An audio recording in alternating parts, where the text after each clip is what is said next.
अगर आपको लगता है कि रामायण सिर्फ एक बॉलीवुड फिल्म है तो ये वीडियो पूरा देख लेना, क्योंकि अभी जो खबर सामने आई है उसने फिल्म को लेकर लोगों का सोच ही बदल दिया। जिस फिल्म का बजट हजारों करोड़ बताया गया है उसके वीएफएक्स को लेकर कई सवाल उठ रहे थे। उसी रामायण के ट्रेलर ने अब चाइना में ऐसा रिस्पॉन्स दिया है कि हॉलीवुड की मूवीज से कंपैरिजन करने लगे। लेकिन कहानी यहाँ खत्म नहीं होती।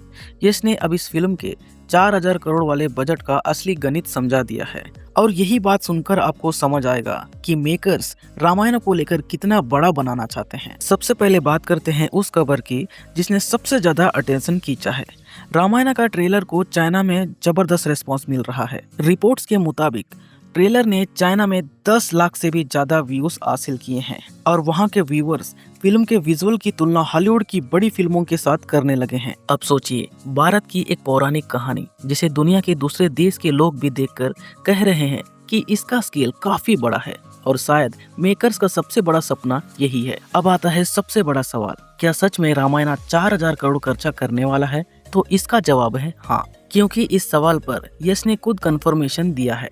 यश के मुताबिक 4000 करोड़ सिर्फ पहली फिल्म का बजट नहीं है, इसमें रामायण के 2 पार्ट का स्केल प्रोडक्शन, रिलीज और ग्लोबल की प्लानिंग शामिल है। यानी मेकर्स सिर्फ फिल्म की तरह नहीं बल्कि एक बहुत बड़े ग्लोबल सिनेमैटिक प्रोजेक्ट की तरह देख रहे हैं। और यश ने इसके लिए एक इंटरेस्टिंग बात कही है, मतलब जिस तरह हॉलीवुड अपनी फिल्मों को वर्ल्ड वाइड ऑडियंस और वर्ल्ड वाइड रेवेन्यू को ध्यान में रखकर बनाता है, उसी तरह रामायण को भी ग्लोबल मार्केट के लिए तैयार किया जा रहा है। अब असली सवाल, क्या फिल्म पैसा निकाल पाएगी? अब यहाँ सवाल हर किसी के मन में स्वाभाविक है। अगर प्रोजेक्ट इतना बड़ा है तो रामायण उतनी बड़ी कमाई कर पाएगी, क्योंकि बजट जितना बड़ा होगा उतनी ही बड़ी उम्मीदें होंगी। और ऊपर से फिल्म में रणवीर कपूर भगवान राम के किरदार में है और साई पल्लवी माता सीता के किरदार में और यश रावण के किरदार में। यानी कॉस्ट भी बड़ी, स्टोरी भी सबसे बड़ी और स्केल भी बहुत बड़ा। वीएफएक्स पे जो सवाल उठे हैं मैं उसके बारे में बताऊंगा, लेकिन शुरुआत में रामायण को लेकर हर चीज पॉजिटिव नहीं थी। फिल्म वीएफएक्स को लेकर सोशल मीडिया पर काफी सवाल उठाए गए हैं। कुछ लोगों ने ये भी कह दिया विजुअल आर्टिफिशियल लग रहे हैं, लेकिन इसके बाद डायरेक्टर नीतीश तिवारी, रणबीर कपूर और प्रोड्यूसर नमित मल्होत्रा ने वीएफएक्स को लेकर सफाई दी।